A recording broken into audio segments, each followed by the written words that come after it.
What's up, Bildungselite, my first podcast in English and my first international podcast. And I have the honor to introduce you and please welcome the next big thing in bodybuilding, this year's shooting star and the sixth best bodybuilder in the world, the one and only SAMSON DAUDA. Thank you so much for coming on, man. Anytime, man. This is awesome. Thank you very much for having me on, man. I really appreciate it. I appreciate your time and I appreciate you coming on 5 weeks out of the Arnold. Yeah. So, man, how are you feeling today? How's prep going? Definitely feeling good, man. And this prep is definitely going a lot better than Olympia one in terms of obviously suffering, hunger. And this prep has been quite smooth so far. And, I'm even 5 weeks out now. I still feel, alive. I still feel having fun and I'm still enjoying the process. So, yeah, this one is definitely enjoyable. How much are you weighing right now? We don't know. This is the thing. Like the last time you never set on the schedule, right? No. Because last time I checked, it was literally the week before the Olympia. Yeah. And I remember then we were 296 at a time, 296 pounds. And we sort of went through the Olympia and everything else. And I had like 2 weeks off where I just had like let my head down, eat what I want, and just relax. And then we started prepping for the Arnold. So the whole time, it's got to the point where I'm just like, okay, I don't need to know. We don't need to find out. We just need to focus on the look. We'll probably check it. Oh, no. Please come back. On the scale, so we kind of like, okay, if we keep our eyes more on that, we then don't need to sort of worry about, okay, how much you weigh, how much you lost, how much you gaining, and all that stuff. We just like, look, we can see it, and that's what matters. Yeah. Awesome. I'll get back to that later because I have many questions on your Olympia and your Arnold prep. But I want to start at the beginning. So I wrote you on Instagram that I was just shooting for the stars, texting you and hoping that you would come on my podcast. And you replied, and everybody tells you to shoot for the stars, but nobody tells you what to do when you hit. Yeah, that is exactly what it feels like in my life, in my career. You want to aim to be the best. You want to aim for the Olympia. You want to aim to go to the top. But once you start getting there, it's almost overwhelming, and you start feeling like, oh my God, nobody tells you what it's like when you actually get there, and you kind of traveling to learn as you move and just kind of like go with it. But at the same time, you're so excited and so happy and so thrilled to be having this happen. Yeah. But it's all a learning process, and it's all like, wow, everything happens all at once, and you have like a long period of a lull where you're kind of waiting for things to happen. And then when it does, it almost happens all at once, and that is such a shock to the system that you have to sort of adapt very quickly, and that's exactly what's happening to me in my career right now. I believe that because I want to talk about your history, like from the last 2 years. But first of all, the question is, what made you decide to come onto my podcast? Well, because, like the thing is, like I get a lot of invites and everything else for different shows and everything else. And I always feel like, I always respect people that understand how to speak to you respectfully, And in this day and age where bodybuilding is so accessible with social media and so accessible for you to just send a message to anybody or comment on anybody's post, the lack of that idea of respect is sort of gone. And, I'll get a message, oh, can you come on my podcast? And that'll be it. And I'm like, dude, no, hello, who are you? I am this guy, I'm a fan, or I have this podcast, I talk about this. I'm wondering if you could come on. So we read your message and we saw how respectful it was. And so, you know what? Yeah, this is something I want to give a chance. Let me have a look at your podcast and look at your stream. And I looked and I go, actually, hell, yeah, of course, because there's a lot to be saying, a lot to be said for today, the way that respect people have for other people, Thank you, man. Just because you don't know anybody, just because you don't know who they are, that doesn't mean you don't speak to them respectfully. Like, I know that, I'm getting to this stage I am where I'm obviously climbing the ladder and I'm getting to the top, but there was no way, regardless of who they are, who it is, who I feel like, okay, they're starting a show or starting a podcast or starting a YouTube channel, that I wouldn't speak or ask them or talk to them respectfully, because I don't feel better than anybody else. I'm the same post like everybody else. I've been there. I've been at the bottom and I've gone to the top. So I know what, so speaking respectfully and just asking and say, look, I know you're really busy, but, I'm just wondering, is it okay if, you have any time to come on my podcast? And I'm like, hey, of course, automatically I read the message when it's that respectful. I'm like, why not? Yeah. So sometimes it's not necessarily what's being asked, but it's the way you ask. Thank you. For your one, it gave me a chance for me to sort of look at it and say, okay, let me look at his podcast and let me see what he's doing. And I saw, okay, he's a podcast from Germany. This is really nice. I got a brother that lives in Germany. And I thought, I've never done one for Germany before. So, hey, why not? Let's do it. So yeah, and the German fans love you, really, they do. Oh, And I talk to my thank mates you. with whom I do the conferences all the time, and they all say, Yeah. say hello to Samson. And if you really want to just Awesome. jump on one of those conferences one day, you're more than welcome to do Yes, so. of course, definitely. Sounds good. Why not, man? Definitely love to. Thank you, man. All right, so like, No problem. I had heard you before, but the first time you kind of came on my radar was when you were jumping on the plane going to Korea in order to qualify for the Olympia. Yeah. And you were stuck like 14 days in quarantine, right? Oh, yes. And it's something we sort of planned for, because basically in 2020, everything started, 2020, I came into 2020, like, after being a pro since 2018, and I've done loads of pro shows, and I've sort of competed around, and the results I sort of wanted wasn't happening. I wasn't qualifying for the Olympia. I wasn't winning a pro show. And being a pro, having to travel around the world and compete by your own vices, for your own flights and everything else, it can be extremely expensive, And this is the thing where they don't tell you that when you're coming up. And this is what I mean, like, you have to learn on the go. They don't tell you, you got to pay for flights to travel. You got to pay for your hotel. You got to pay for your food. You got to pay for a lot of things when you seek to compete for a pro show. And if you're working a normal day job where you're paying your bills, you're paying everything, bodybuilding can be extremely expensive. So after having a few years of sort of grinding out, through my amateurs days and through my pro days, and you turn pro and you think things are going to change, you maybe turn pro, but it doesn't happen that quickly, man. You see, after now, you just basically bat the ball of the barrel, and you have to grind through the pro ranks, and it's a lot harder than being an amateur. I can tell you that much now, because now you're in a shark tank with everybody all hungry, all giving 100%, all working hard. So now how do you have to swim? You have to make your way through it. So it can be a lot more of a fight than anybody could really expect. And where you kind of not having income that supports that, you start to obviously work a lot, because I was working full-time, overtime, everything else. In constructions, right? Yeah, in construction, to cater for this sport, this hobby.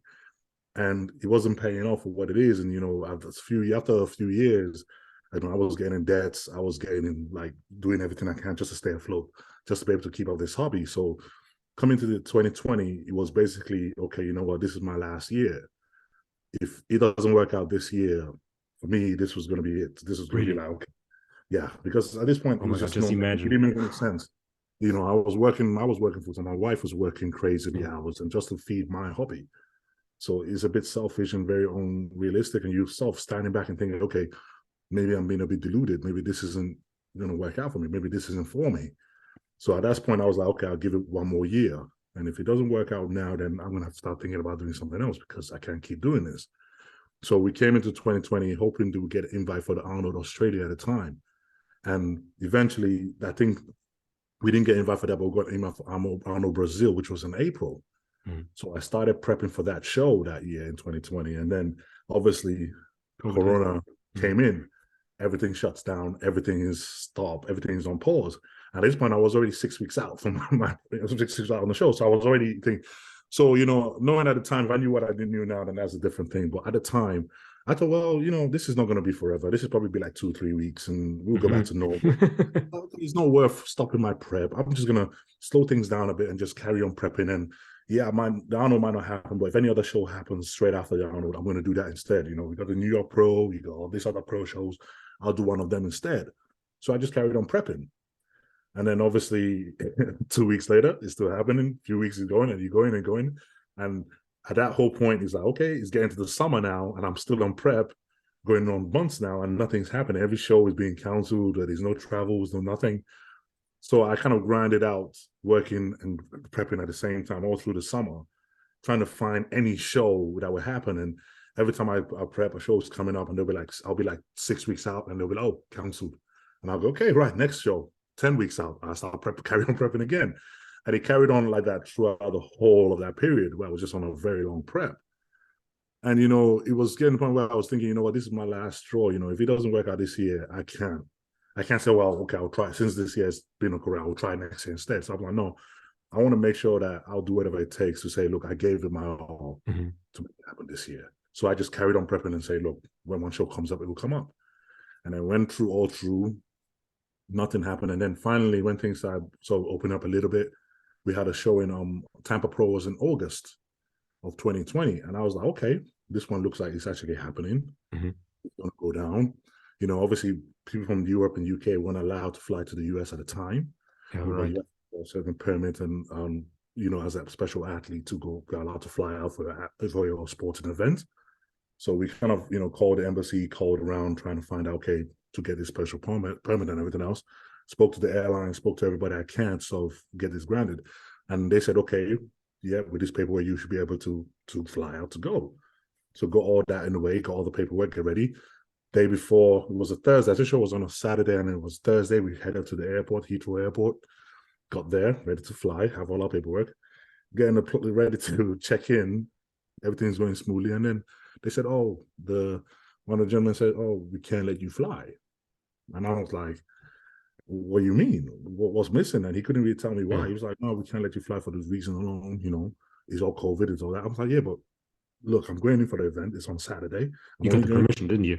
Yes, I got the permission. I'm only going for the weekend. I'm not going for holiday. This is the event. This is the letter from the IFBB for the show. This is all the letters and everything else. And he was saying, okay, well, I need to get the go-ahead from the US for them to let me know you can come. And right now it's 2 a.m. in the morning and they're all asleep and your flight is an hour and I can't get a hold of somebody, so I can't let you fly. So you can sort of see the feeling of all that months of work and grind and everything else basically being pushed away to the side right there in front of your face. And it leaves you, it really cracks you open. You know, at that point, I was, you know, devastated. You know, it was like, come on, really this like this. And it basically really kind of tore me apart. And I was like, okay, so we went home. And for me, I was like, you know what, that was it. I'm like, I can't do this. This is getting crazy. So I took my family, went out for a long weekend away to the mountains and stuff like that, just have a break, just for me to just get away from this whole point of it. So as we were there, we sort of like kind of looking through the shows, okay, what show is next or whatever we can do later. And then we saw a show that the next show was in 2 weeks' time in South Korea. And I was like, okay, looked at the travel permit stuff. Okay, at least for people from the UK, we can fly to South Korea, no problem. But the only catch is you're going to have to be in quarantine once you get there for 14 days before you're allowed out into the public to go to the show. So at the time, you know, we sort of thought about it and said, man, it's not possible, man. Well, 2 weeks out. And even then, I was sort of thinking, okay, but what is the quarantine center like? Like, what do you do? Is it a hotel? You know, you have your hotel gyms, you have your little bits you can sort of keep in track with. You can do cardio, do everything. That's what you thought, yeah. That's what I thought. And I was like, well, you know, with that, I think I can do this. It's not a big deal. So we basically, okay, let's get more information. So the thought just popped into my head at that point, say, okay, it might be possible. All right, let me get some more information. So I called the Korean embassy and I said, look, this is the situation. What do you think? And what do you reckon? And then they told me that, oh, actually, yeah, is a quarantine. It's not a hotel. It's a room. You can't leave the room for 14 days. This is this dynamics of everything. You have to be in that room for 14 days. You can't leave. You can't get food. You can't do it. It's literally yourself in the room. Your meals get dropped 3 times a day outside your door. And it's not. And you couldn't decide what kind of meals, right? Nope. It's not your food of your choice. We give you a standard meal from everybody else. You get dropped outside your door. That's all you get. It's nothing more. And I was like, okay, this is pretty much impossible. So I called the show promoters at the same time and asked them, like, look, I'm planning on doing your show. And I'm being told this and I'm told that. Was you guys obviously there? Can you find out more information from me? And they basically try to hunt around. They say, yep, this is the situation. This is what it is. We don't have any foreign guys coming in. But if you're willing to do it, we're going to try to help you out as much as we can. And we're going to try to get some food delivered to you while you're there and a meal prep company and stuff like that. So I'm thinking, okay, that's a little bit of a help. They can manage that for me. I think, okay, great, cool. So we sit in there and think, okay, how can we, if it's possible, how can we do this? And automatically, I'm speaking to friends and bodybuilders, and it's like, no, it's not doable. Just give it up. There's no point. It's not possible. What you're going to do, what you're going to train, there's no point. This is 2 weeks out from a show, so it's not possible. Just leave it. And many times that day, I was like, okay, let's just drop it. It's not going to happen. Let's drop it. But somebody about my mind kept on going, come on, man. You always say, people always say, do whatever it takes. Do whatever it takes. Do whatever it takes to achieve your goal. but it's good to say it when everything is good, when you're comfortable, when you're at home and you're in the gym, everything is nice and working out the way you think it's working out. And you think it's easy to say, oh, do whatever it takes then. But when life really hits you, that's when do whatever it takes really, you have to say, okay, are you really willing to do that? Yeah. I sat there at the time, I was saying, you know what? I've always said I'll do whatever it takes to achieve my dream, but this is what it takes. It's not something that sounds nice. It's something that you have to live by. And I was like, this is what it takes. This is your moment. You really want this. And I remember speaking to a friend of mine at the time. I'm saying, look, this is the plan. I'm planning on South Korea. And then I was working full time as well. So I had to tell my job I'm taking some time off. And I couldn't even tell them that I was going to South Korea because then people were so afraid of people that were flying. You couldn't even tell people, oh, I'm planning on flying away, because the fear of hysteria was all in the air. So I sort of just told my job, look, I'm just wanting some time away. I'm not going to say why, I just need some time off. Okay, no problem. And I told my friend, and I said, look, this is the plan. This is what I'm trying to do. And I remember him saying to me that, look, Sam, I have a feeling that this will either change. Could be the moment that your life changes forever. So if you're going to do it, you should go for it. And I was like, okay. Even then, I didn't see the bigger picture. I just saw, okay, I'm going to go there, prep in the hotel, do whatever I can to stay in shape for 2 weeks, come out of that, win a show, and go to the Olympia. Dream achieved. Simple. So we said, okay, how can we make this possible? Like, okay, you're going to be in a hotel for 2 weeks, and then you're going to come out and do a show. You don't need any clothes. You don't need any extra bits. All you need is food. 2 weeks worth of food. So we're like, how do we make that possible? So we took all the meals we can possibly gather together, and we put it all in the freezer, froze it. And I'm speaking to the promoters, and I say, okay, right, I'm planning on traveling down by the end of this week. I think this was a Tuesday at the time. No, it wasn't even Tuesday. It was a weekend. It was a Thursday, Sunday or something at the time I was speaking to promoters. And he's saying, okay, if you're planning on traveling on Tuesday, by the calculation, you're going to miss the show. You might not come out in time. So if you're going to fly, you're going to fly tomorrow. Jesus Christ. I'm like, what? And he's trying to push like, yeah, to calculate for you to be safe, you have to fly as soon ASAP. Now you're starting to go, okay, that means I got to get home, pack, do the automatically is the whole idea is, okay, you got to go. So we go home, packed as much as we can, froze it, chucked it all in a bag, everything I could possibly think about needing at that point, threw it all in the bag, and head off to the airport, head on the airport and jumped on a flight. And it was literally, okay, what do you do? We were thinking, okay, what do you do for work? I'm like, well, I'm in shape. What I got to do is I can do push-ups, I can do stand, I can do home workouts, I can do... Did you take bands with you? Take bands, what I can carry, put those stuff together. And as long as I can do that, I can stay in shape. I can do this. Like, this is what it takes. Let's do it. So jumped on a flight, got there. And it was 2 flights. One of them was like 8 hours long. The other one was like 6 hours long, something like that.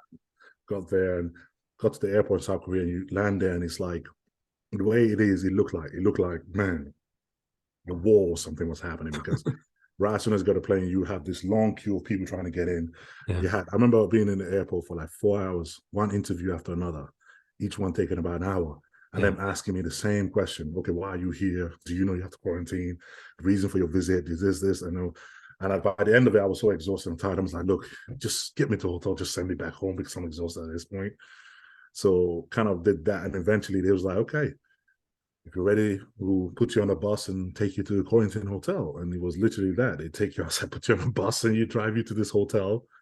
And you get in the hotel, go to the reception, and you pull up, and there's guys walking around with hazmat suits and I'm thinking, this is crazy. Like, you think you're going to prison the way they were treating you. Like, you thinking you were literally being arrested and taken to prison. And I come out of the hotel, get into the hotel. We sat there, and they tell us all the rules. Yep, once you go to your room, you're going to be in there. We're going to shut the door. You're going to be in the room. You're not allowed outside the room for anything whatsoever. 3 times a day, you're going to have somebody your meals are going to be dropped outside your door, and there'll be a knock on your door to let you come out to get your meals. Your laundry, everything else, you can throw it outside in a bag, put it in an orange bag, put it outside your door, we'll clear that out. And actually, it wasn't even laundry, it's just your rubbish. It wasn't even laundry. They don't even do laundry. So it was like, you put your rubbish outside the door, you clear it out, and that was it. And, once a day, someone will show up and take your temperature. Yeah. It was like, that was it. And got your room, walked in there, got in the room, shut the door. That's you. And that was when we were 14 days. And, you're in there and you're thinking, okay, this is the most craziest thing I've ever done in my life. But you opt in for this. Okay, let's do it. So you're in there for 14 days. Did you have like a cooker with you so that you could prepare your meals? I allowed the cooker. So how did you prepare your meals? Basically, the promoters, they started speaking to the people over there at the hotel. And they said, begged with them, look, can they bring this? No. Can you bring that? No. And look, can we at least get them a microwave? So we had a microwave in there. The cooker, I had to sneak in a little plug-in cooker from home in my suitcase so I can cook meals while I was there. So I had to literally pack a little small portable cooker in my suitcase to bring in there. So I had that plugged in. I had a microwave, and that was it. So when plugged in, set it all up, and I was basically sort of getting on by that and making the food last. And obviously, you have a fridge in the hotel, and it's not a proper food on fridge, like the little wine bar, little tiny. Food.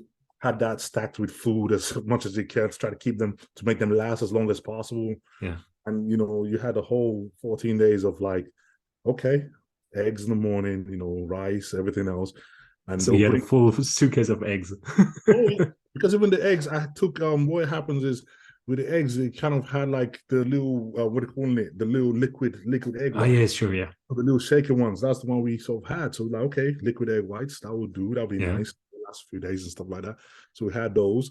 And then every morning when they delivered your meals, I always kind of cipher through the meal, okay, what can I eat and what can I eat? Are you taking it apart? Okay, I can have the eggs from here. I can't eat that, throw it in a bin. And you basically put it together, try to put a meal together. And this is what it was like. And then, we spent the first week was okay. Went in smoothly. I had enough food to last the week. The promoters were asking them if they could bring me some meals up. And they was, look, we only wanted to give him some rice and chicken. It was nothing, white rice and chicken breast. That was it. They wouldn't allow it. And they said, look, if anything, obviously, if he gets food poisoning or anything in the room, we are responsible for him. So we can't allow you to bring any food in. So he can't eat anything outside.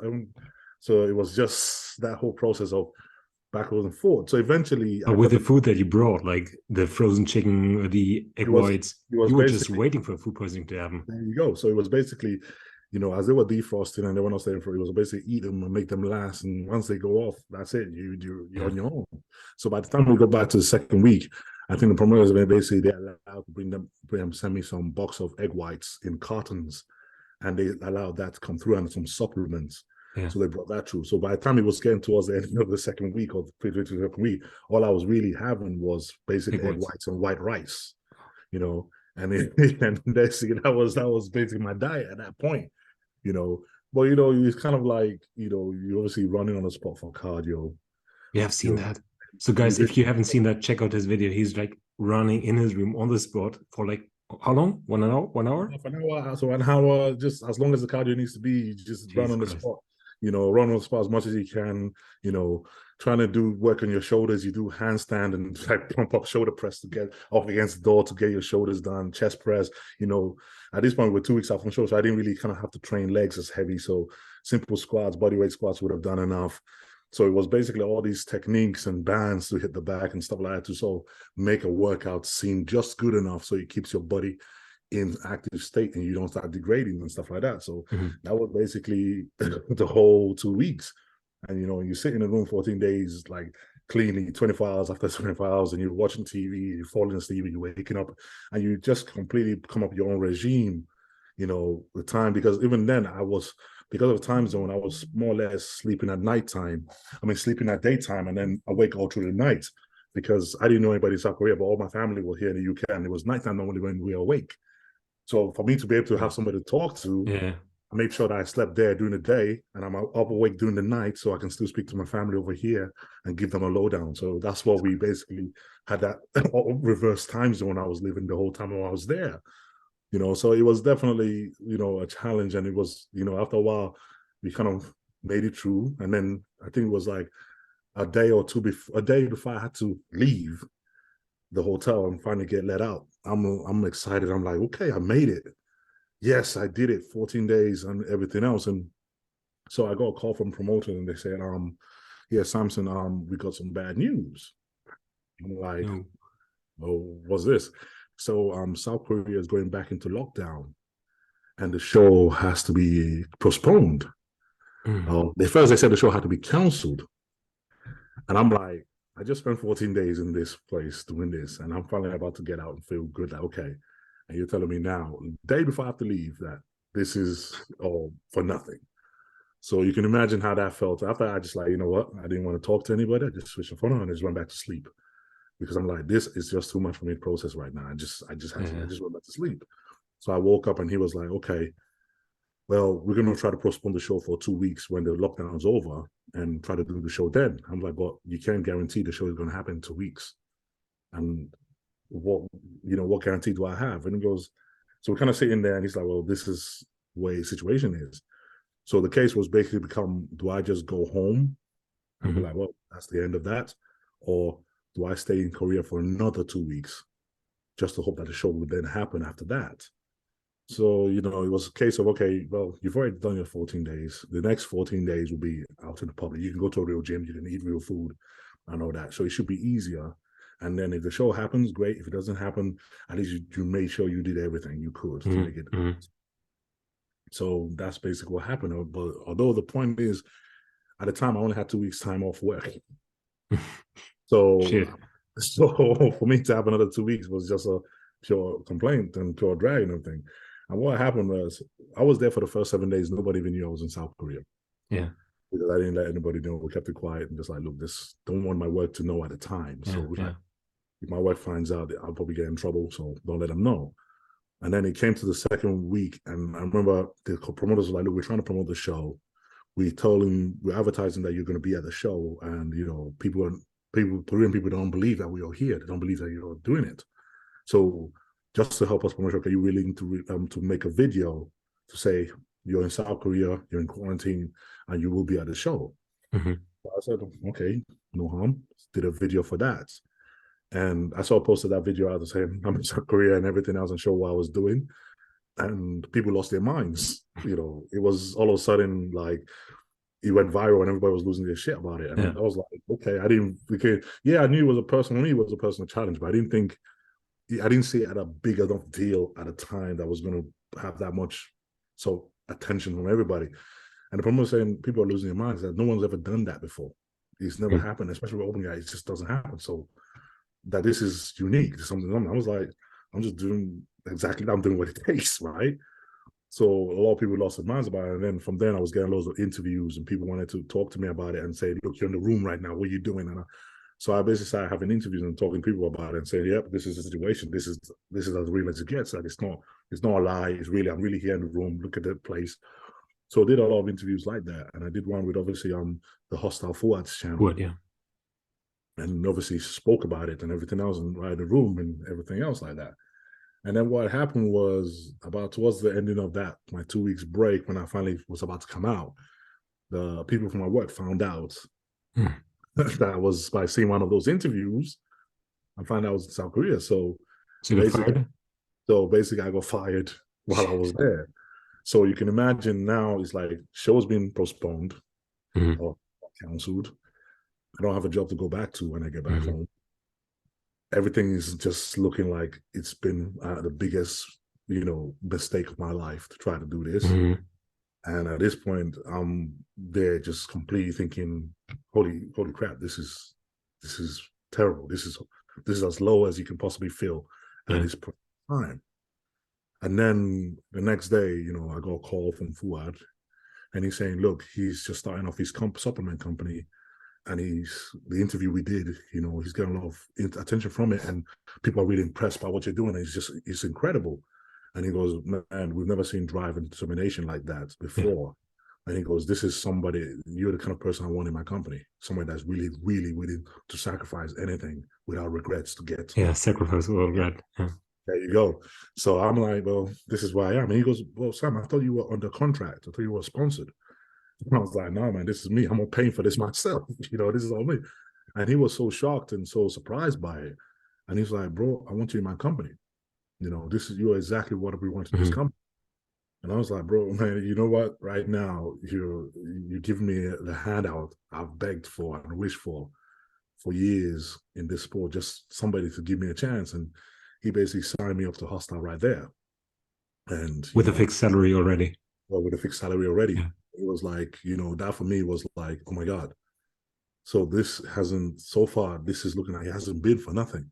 Mm-hmm. You know, and at that point, it's pretty much, you just lost your job the day before. The next day, you're pretty much being given your first sponsorship. So it's like, whoa, this is unreal, you know. Mm-hmm. And, you know, went on from there and sort of had that, obviously, wait 2 weeks period and did the show. The show was obviously kept in quiet. They didn't want the South Korean government to know or something like that. Did a show, came second at the show. Yes. And came back home. And you know what? All of a sudden, the experience I was expecting to have by going out there to do a show and win the Olympia became the secondary thing that came out of it. Mm-hmm. Not the main prime that nobody remembers the show. Everybody remembered that though. And I was like, you know, it's a very crazy way life works, because something that becomes the massive obstacle that you have to jump over ends up becoming your saving grace. You know, and that moment changed my life. You know, that moment was the beginning of, okay, you've got your chance now. You've earned that chance. Yeah. What are you going to do with it? You know, you get to do bodybuilding for the first time. You get to do bodybuilding as a living, not as a side venture, not as a hobby, but now show us what you can really do. This is your chance. Yeah. So people said, oh man, since 2020, you seem to have just jumped out of nowhere. I was like, yeah, well, there was a lot happened before 2020, but 2020 was a moment where I was finally given the opportunity to say, okay, right, let's see what you got. So, you know, and I made sure that I took every full advantage of that opportunity. I never slip by at all and waste an ounce of it, you know. Dude, this is so inspiring, because you had like literally nothing left. And you put everything on one card.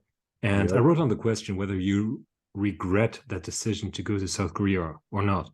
And in the beginning, I thought like, okay, he placed second. He didn't get that qualification. Yeah. He lost his job. He spent tons of money on that.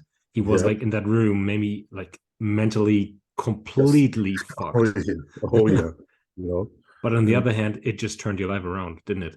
And this is it, you know. So at the time, if I was telling someone that this is what I was going to put on the line, they would be like, you're stupid. What the hell are you thinking? Who does that? Who will take that risk? Who takes that chance? That's stupid. The chance that was basically 100-1 odds that you would be here now. It's insane. It was the most crazy risk you've ever taken in your life. And then now you sit here going, that was the best mistake. That was the best mistake I've ever made. Right. That was the best decision I could have ever made in my life, in my bodybuilding career, because that gave me the chance to now say, okay, I don't have to stop bodybuilding. I can do this. You know, I end up having a friendship with Fuad. He ends up relaying me, like every point that I've gone from where I am now, I can literally date back to every single step came from that one moment. I met Fuad. We did a few shows. It didn't go well, but then Fuad introduced me to John. John took my physique to the next level. Right. John introduced me to Milos. So it's all just linked up to the moment to get us here now. And it's just off one really insane all or nothing decision. Mm-hmm. Because you said at the beginning that you were about to quit bodybuilding, right? Mm-hmm. Oh, yeah. So that was like your final shot. That was the final shot. And just at the last minute, when it was clear that, okay, this is definitely, that was it. You're not meant to do this. That moment, and you basically just given just that one handout, okay, here you go. And it was like, holy crap, you know, it's like, wow, okay. Maybe we can make this work after all. Maybe this can actually be something. Maybe this is actually fused. Maybe we can make this into something. Mm-hmm. And that was that one moment, you know, and it changed everything. Mm-hmm. And in Korea, you were coached kind of by your missus, right? Yeah, my missus. I mean, because on to that way to that point, even then, my girlfriend, my wife has always coached me from when I ever thought about doing bodybuilding to that point. She's coached me every show, everything I've ever done to that point. And then when we finished our shows in 2020, I think we did a European Championship, we were fourth at. You know, we kind of sat back after that show and kind of thinking, man, okay, what do we? I think we did the British afterwards, and I was like, it fell down to 6 as well. And we kind of sat down that show thinking, man, okay, what can we really do to improve? What are we not doing? And you know, spoke to Fuad, and Fuad said, look, you know, you guys have done great to get this point by yourself. It's done beyond what anybody else could have done. You turned pro, you went through this by yourself, but maybe, you know, just hear me out. Maybe it's time you get some help. And I mean, before that point, we couldn't afford a coach. Mm-hmm. I mean, we were on our limbs, you know, so we had to learn how to coach, how to do these things ourselves. Now it was a point where Fuad was like, look, John has always helped him out, and he thinks John will be a good fit for me. Are we willing to sort of work with him? And we both jumped to say, well, yeah, of course, you know. And then, you know, I spoke to John, and John saw me for the first time, and he was like, looked at me on physique and go, man, you know what? You are working with a dynamite right here because you can shock the world. You know, if you just the right guidance, we can make you something else. And we said, okay. So we started working with John from that point and went through the off season. And John was like, okay, we're gonna have to bring this part up, bring this up, and really kind of go through it. So we went through the whole off season with John. Mm-hmm. You know, even then my confidence was still extremely low. In the idea of bodybuilding, I was thinking, man, I'm not doing well in shows, man. I'm working my ass off. It's not a lack of trying. It's not a lack of grinding. It's not a lack of training hard. But I'm not getting the results I want, you know? And then, you know, John sort of started teaching me slowly, okay, right, let's change this up a little bit. Let's try this. Have you tried this way? Have you tried that? Okay. And we, you know, he's talking to me, he's talking to my wife. We went back and forth, we're discussing things we've tried in the past, things that we know work and things that we don't. So he's like, okay, you've done that. Okay, let's switch this for this, switch that for that. And automatically we started growing in the off season, and we're looking at me and going, wow, okay, your physique is getting better, and you know, and it's getting better and better. And we basically wanted to compete at the Olympia. It was 2021. I wanted to compete to qualify for the Olympia, but then we sort of got through the summer, and the last show was Tampa in August.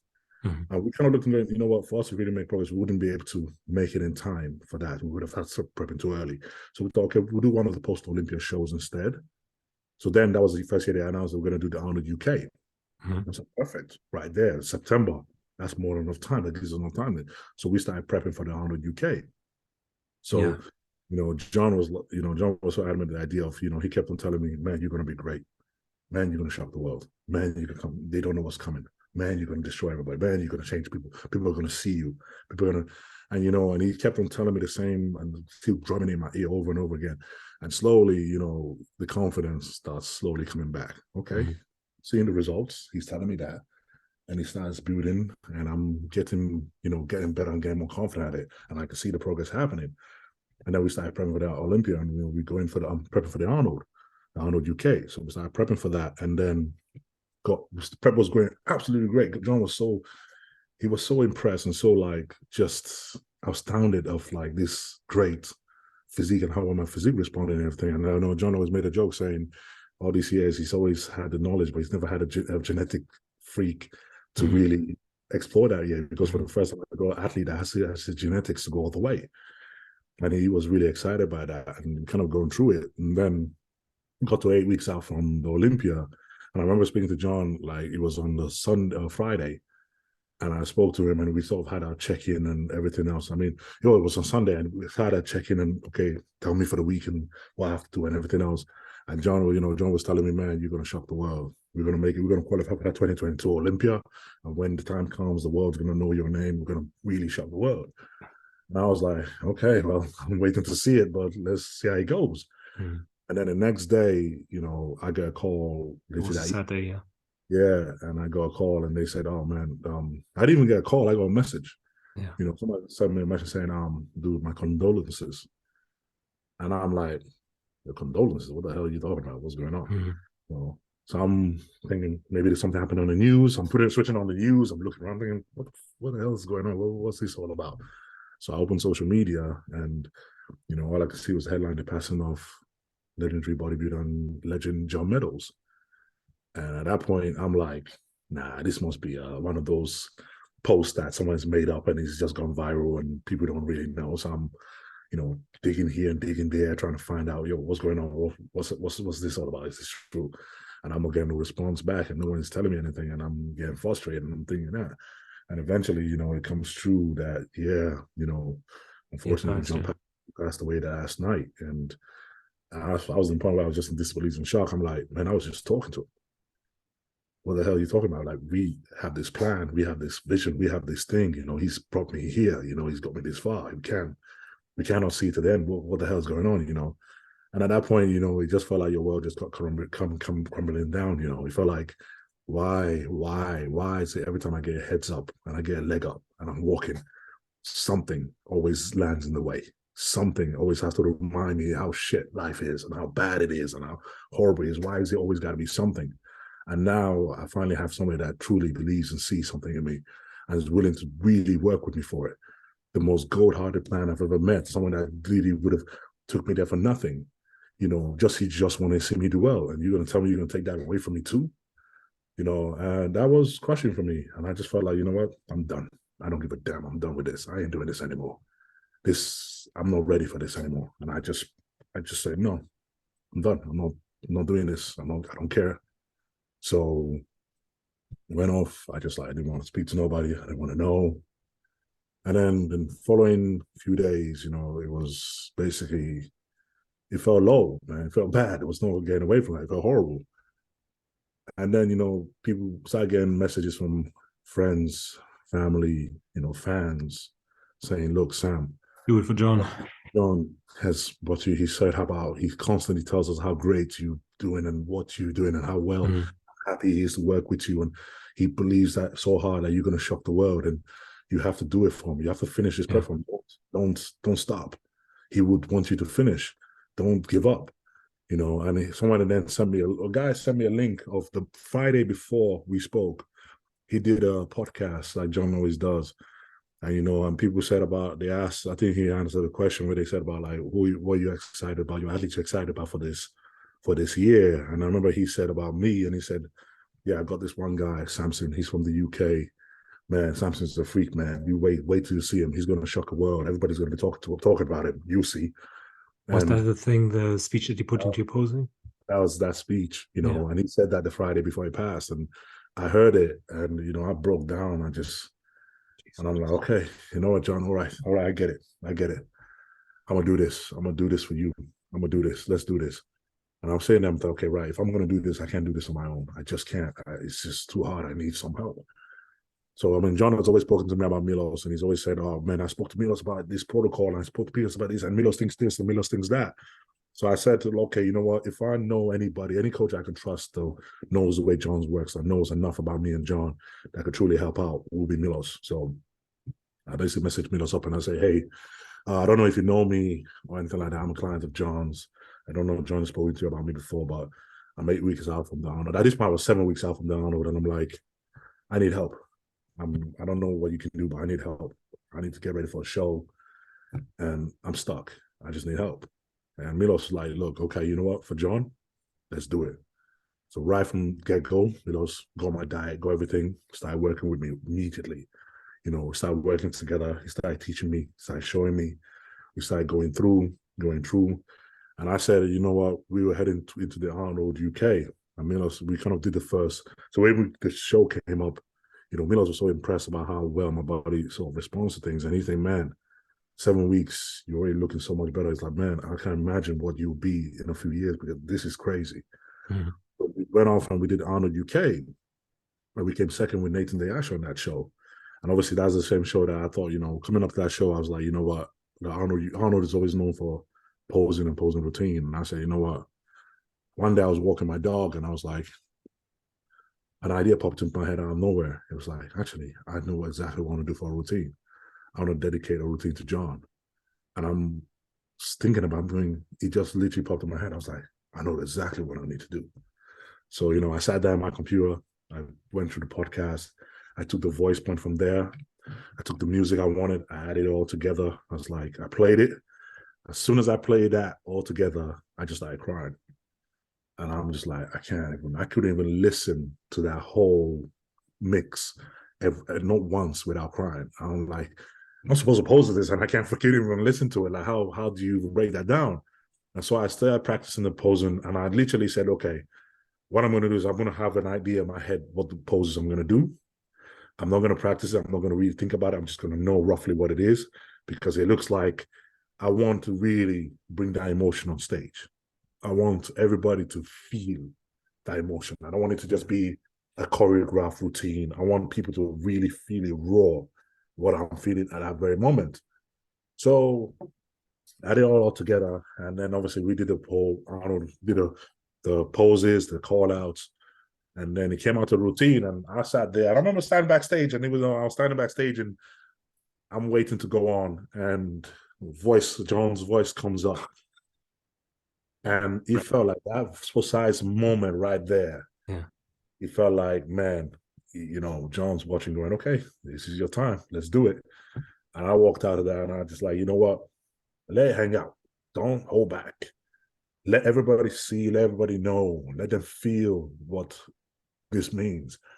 And, and did the routine, and it all came off stage, and like, well, that one's for John, man. This one's for you. Whatever happens now, we did it. We made it here. We made it happen. And obviously that routine sort of just blew everybody away because they all felt it. And I was like, cool, we did, yes. We did it. So we finally finished that show. When we came second to that show, okay. At that point, I'm thinking, you know what? John said he wanted me to be 2020 Arnold, 2020 Olympia. I'm in 2022 Olympia. And I said, you know what? I think then there was like 5 shows left of the year, 5 or 6 shows left in the year. Mm-hmm. And I was like, you know what? Nah, you know what? I'm going to do every single show until I qualify for that Olympia. I don't give a damn what it takes. I'm going to do all of them. So did that one. I think it was 2 weeks later, they had a Yamamoto show in Italy. Mm-hmm. Flew over there, came in better, did that, failed, came in third. I'm like, okay. At this point, I'm like, okay, next one. Next one was in Egypt, flew over to Egypt, did the one in Egypt, came in third again. I'm like, well, either way, I'm building up points for next year. One way or the other, I'm building up. I'm like, it's either way, they're not going to give me a win, or I'm going to go there by points. But I'm going to be there. I don't care what it takes. I'm going to be there. So did that one. At this point, by that show, I think we were already leading the points because it was the start of a new year. Yeah. I was already up by 21 points already. So it was like, yeah, we're already ranking the points anyway. But did that anyway. And then was Prague? We came up, we had Prague. And Prague show, we kind of looked at the lineup and it was like, okay, you had all the guys that have just beaten you in the last 2 shows or 3 shows. You had Nathan, Regan, you had Raphael, you had so many guys that was in that lineup. And I'm like, okay, shit, this is going to be a really heavy show. And I'm like, okay, you know what? I'm just going to keep going because after that you go to Romania, I'm just going to keep going anyway. It don't really matter. So I remember doing that show and we sort of trying to fine-tuning things with Milos. And Milos said to me that, actually, you know what, man, we always trying so hard to bring you dry and hard and whatever. And he always seemed to just fall short in that. But this one, let's do something different. Let's just fill you out to the brim. Just come in big and full. Fuck it. We have nothing to lose. Just let's go in there. Let's go for broke. Let's just do it. So I remember he carved me up so much. I was thinking, man, the night before my belly was out here, I'm thinking, this guy's going to kill me, man. He's got too much food in me, So that night I was thinking, man, okay, yeah, we ain't got nothing to lose at this point. We've already lost them guys. So hell, why not? So he called me up and we woke up in the morning and he was saying to me, you know what? He looked at me and we were so surprised. And he was like, you know what, Sam? I think you're going to win this show. I'm like, well, what the hell you've been smoking, man? Dude, you see the lineup we're going up against? Like, this is crazy. There's no way. So went off and went speed judging. We just coming out. There's 4 of us, me, Nathan, Regan, and Raphael fighting for top 4 plus. And Steve is mixing us around with the posing. I'm like, okay, I'm not a 4th, I'm 1st, but somewhere in there. I don't know exactly what position I'm fighting. So after pre-judging, went back to the hotel. I'm thinking, I don't know. He just calls me going, you're freaking winning this. You're winning. I'm like, are you for real? He's like, no, you're winning. I'll just tell you now you're winning. I'm like, man, I don't know. He's like, look, just go back to the hotel, put your head down, just fall asleep. Don't think about it. Just trust me. You're killing it. You're doing this. So kind of went there, slept in the hotel. I remember that I didn't even want to check my phone because I didn't want to know what people was thinking. I was like, no, I don't want to know. I just need to focus on what's happening. Just keep your head down. So went back to the room, fell asleep. Woke up a few hours later. I got re-tanned, went down for the finals. Went off, went in back on stage, first call outs, went through the call outs. At this point, I was just more or less just relaxing, having fun, and just like enjoying the whole process of it. Did that, and then results came up. So obviously, we're sitting there top 5. I think Rolly was 5th. Mm-hmm. I'm like, okay, this is all right. Then they called Nathan 4th. Yeah. I've just not lost. Pissed, man. I just lost the thing twice. I'm like, okay. I'm like, shit, okay. At that point, I'm thinking, man, I don't care where I come now. Just okay, cool. That's good for me. And then they call Regan 3rd. I'm like, holy crap. I'm like, really? Am I really going to win this? Really? I'm like, I don't know. So I'm looking, I'm thinking, man, this is be crazy. So obviously they call it, and they call Raphael 2nd. And at that very moment, everything that plays in your mind is, okay, every single thing you had to do, every single junction, every pitfall that you had to push through anyway and just say, okay, pick yourself up, man up, come on, go through it. Don't worry, just keep going. it felt like all of it flashed through your mind in that moment, thinking, we told you, if you worked hard, you kept your head down, you keep pushing through, you don't give up, we will get you there. You will get there. Just keep going. And at that moment, it felt like, that's your reward. There you go. You've done it. And it felt like every emotion you've ever felt, every emotion you've ever bottled up, every emotion you've ever dreamt of, all just flooded right into you at that point. And I remember I was on the floor and I was crying. And people were like, is he okay? Why is he crying? And nobody understood. Like, the thing is, they just think you just want to show. Why is that a big deal? Like, they don't understand what it's taken to get there and what it's felt like, the weight and the pressure and everything you've put on yourself for that moment. So they look and go, oh man, why is he so emotional? What's the big deal? But I think everybody who has been listening up to this point understands now. Yeah, really. And this is it, you know. So at that point, there was this feeling of, John, you said it, and we freaking did it. Yeah. We're going to the 2020 Olympia. This is official. We're doing it. It's here. It's not by points. It's not by anything. We want to show we earned our place to do it, you know. And then it was that wow moment. It was like, for me, it was like, okay, we did it, you know. So we finished up that year, and I did Romania the week after. I was like, you know what, I've qualified. At that point, I was just happy. I was just like, you know, I'm going to do one more show. I don't care. I just do one more show to have fun and everything. So we did Romania, came second to Rafael, went off and thought, okay, that's the end of my season. I don't care. I'm going to the Olympia next year. That's all I need to worry about. That's all I need to do, focus on. Yeah. So I remember finishing that year, and I think this last show was about November time. And I was thinking, that's the end of my year and everything else. Yeah. And so Milos comes inside, and Milos like, man, I just, you know, I know you want to rest and whatnot, but what do you think about doing the Arnold Classic in March? And I'm like, Arnold, March? I'm like, I'm trying to have a break. What do you mean do that? He was like, yeah, well, would you be interested in doing the Arnold? I'm like, well, the thing with the Arnold Classic, people don't know that it's an invitation only. And since I turned pro in 2018, every single year I have applied for that show. Yeah. And every single year I've never gotten an invite. So year after year, it almost felt like a rolling joke. I'm like, oh, you know, my name might be on the list this year as a rolling joke, but it never shows up. So when Milos was like, oh, how about you feel about doing the Arnold next year? I was like, Milos, you know how many times I've applied for the Arnold? You know, I've never had an invite. What makes you think that they're going to give me an invite? And Milos was like, look, yeah, it's different now. You've qualified for the Olympia. It's different now. They might just give you an invite for it. He's like, look, go home, relax, but don't go too crazy, just in case we do have to carry on working. Okay. So went back home. I remember that time we go home and we even moved houses and everything else. And through the December month, I was doing up my house and keeping on a decent diet and everything else. And then, you know, Milos was like, look, you know, I think that you'll be allowed to do the Arnold. So be ready. Even then, I was be like, okay, I have fingers crossed, but I hope so. If it doesn't work out, no big deal. We got loads of off-season time to do Olympia. So no big deal. So came in, and then I think it was 17th of December, the list for the Arnold gets released, and I'm on the list for the first time. And you can imagine what that feels like. It feels like, whoa, first it's gone from me not being anybody, not having it, and just struggling my way. And now it's like, here's another break, here's another break, here's another opportunity. And I'm like, oh my God, we're doing the Arnold. Yeah. So automatically that lit a fire under me. I'm like, yep, let's get to work, let's go. And Milos is like, you know, let's get back in the gym, let's get working. So we started working over and start training and everything else. He's for the first time, he's working with me on my rebound. He's working my diet over. Milos is like, okay, we're going to bring you in nice and full. We're going to bring you in for Arnold. So I remember doing the whole prep, just like we are now, which is funny. It's ironic. We're going to, you know, January, February, so time for the Arnold. And I'm looking at it, I'm going, man, I've never been this big before.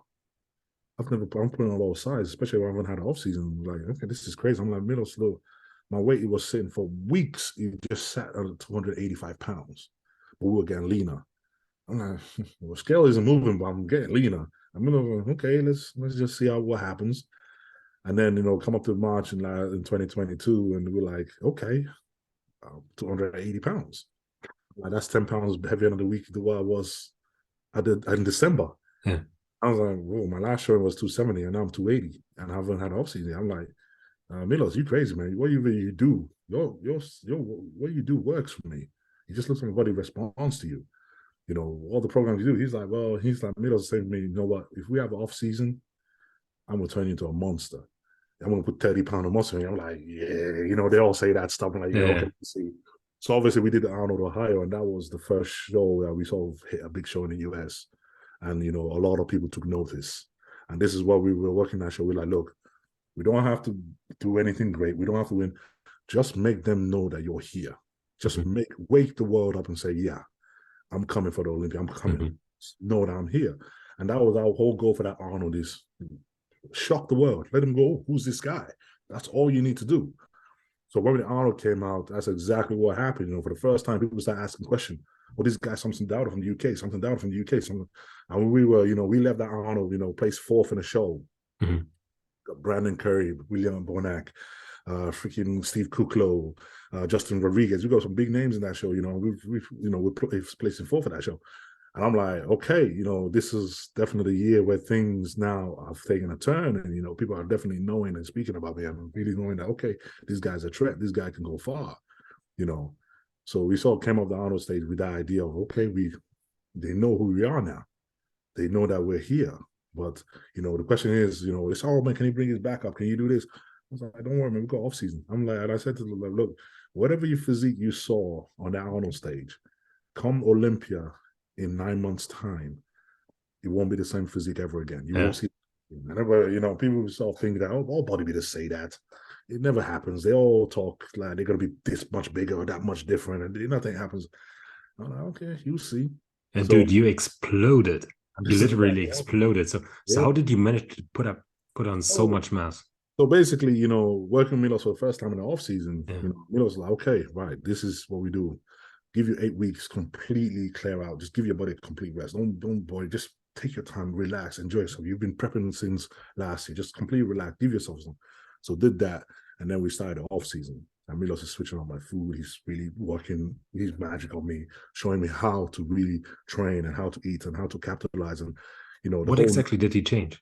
Because he basically, where we train more modern style, you know, nowadays everybody's tweaked things to be more modern. They tweak the diets, they tweak their training to sort of match the modern themes of everybody trying to reinvent the wheel. Milos basically grind me back out to the way they trained in the 90s. He's like, stop doing the heavy giant sets, the heavy massive weights. Stop doing lifting this way. Stop eating all these fancy foods, thing that you're, you know, carving up with pizzas and all that. No, that's not. Come back down to the most basic form of bodybuilding.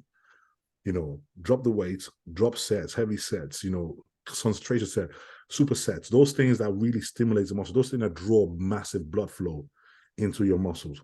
Those is what's going to work for you. He goes, look, you're big, you're known, you're round. You have that round muscle that are like balloons. You need to fill them out like balloons, let blood flow into them so they become round and swollen. That's what you grow like. You don't grow like someone else that just gets grainy and hard. That's not your look. You're trying to chase that up. You only just look negative on you. You need to look as round and as balloony and as cartoonish as possible.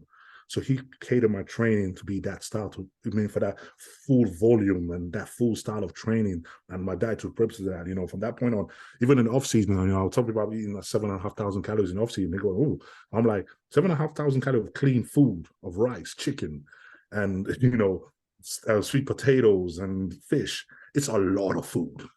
So basically high volume, lots of intensity techniques and pushing the food. Yep, push up the food. And, you know, because what happens, we realize that although this is the thing, because I always had a fast metabolism, I was extremely fast metabolism. Yeah. I used to believe in the idea that I had to supplement loads of junk to push up the calories. But what we notice is my body doesn't process junk. He eats it and I won't put on nothing. It will go through me like, well, it's in and it's out. Nothing happens. Body can't really use it. But when we switch to eating cleaner food, it's a high amount of it, but your body is able to process majority of that.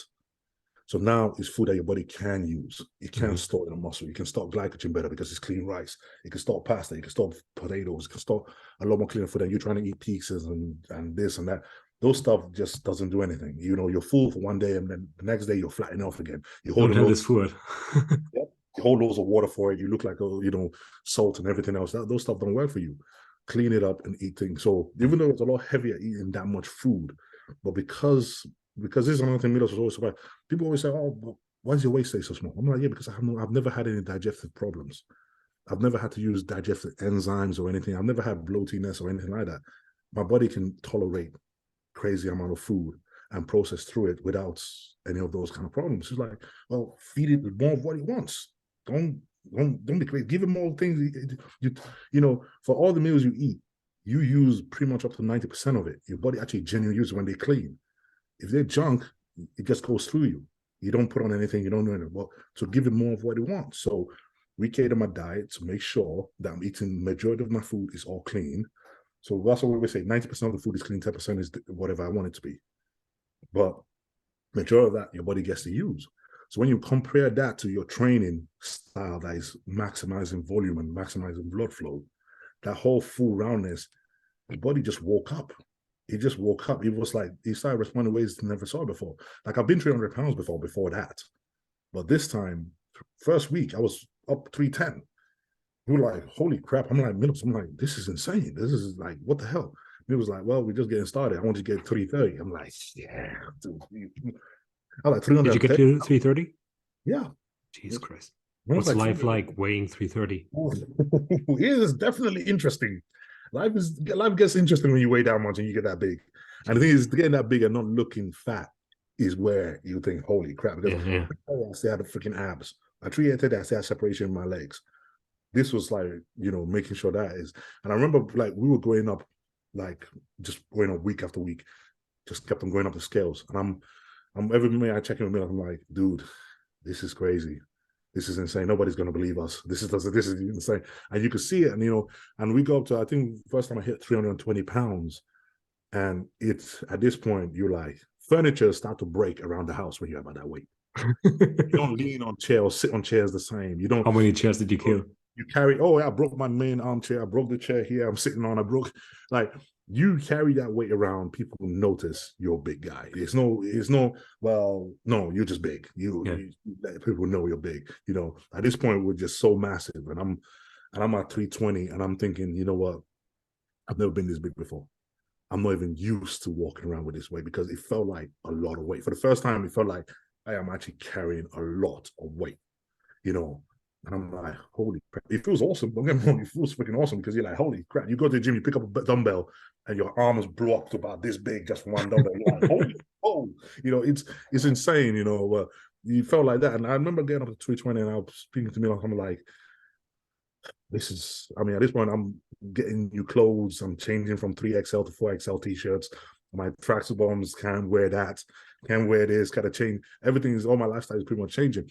And I'm saying to Milos, man, honestly, I don't know. This is as big as I can tolerate. This is crazy. And he's like, well, you look at me, and he look at you, go, well, you got abs, you got good form. You're not holding low, you're not holding fat and water. You're actually looking like you're putting on muscle. Like, let's keep going.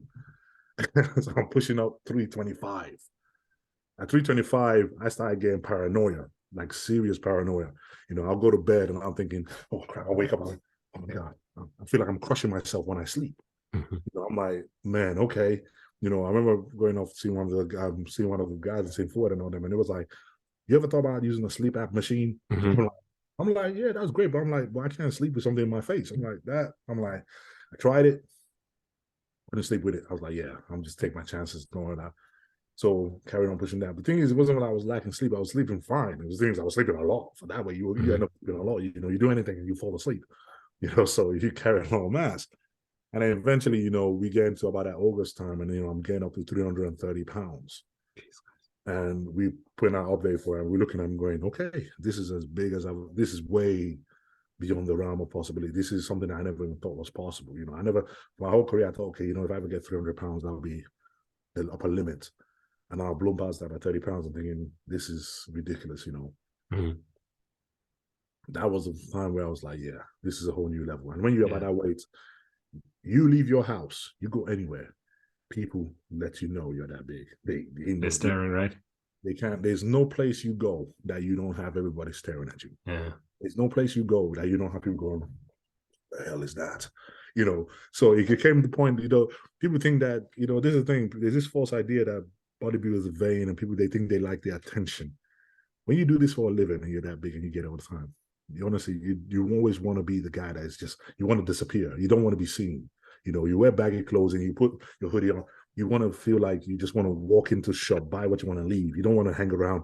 So throughout the whole summer, taking the fact this was the height of the hot summer we had last year. So I walk around with a t-shirt on, the sleeves look like they're about to pop. And I'm walking, and everybody's looking at me going, what the hell?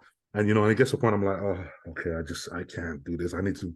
And I end up, just staying in the house more often. I'm like, nah, because every time I go out in the street, it's just too much. Everybody's staring. And after a while, you're just like, this is different. This is definitely different, because I'm like, okay, this is something you get used to, So for me, that was basically where we started our prep from that. And it was, we were like, okay, we're coming down from this. This is the crazy way. So when we even started prepping down for the Olympia, I said, so people were noticing you, but also like the scene was noticing you.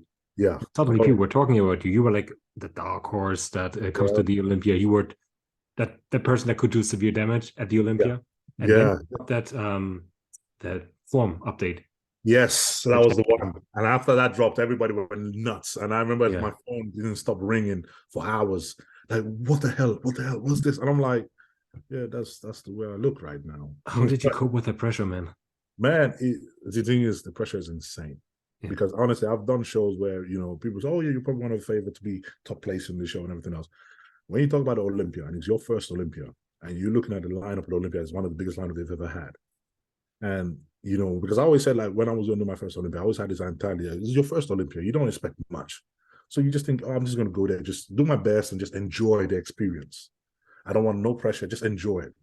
All of a sudden, now we're having more pressure than I've ever had going to any show in my life. Everybody, expectations up here. Everything is here. That pressure, people, I hear people talk about athletes and say, oh, why didn't he bring it? Why didn't he do this? Why did he do that? Why didn't he? And I honestly, the pressure I experienced going into the Olympia, honestly, it's like nothing I've ever felt in my life before. It is insane how bad that pressure is. It's insane how overwhelming that pressure is.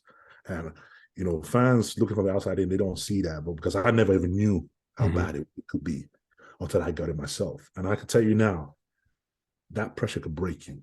It genuinely is. From the moment you wake to the moment you sleep, all you think about is, oh my God, can I do this? Oh my God, am I doing everything right? Oh my God, am I good? Am I good enough? I'm going to be good enough. I'm going to be the disappointment. You analyze everything over and over and over and over, all day, every day, constantly.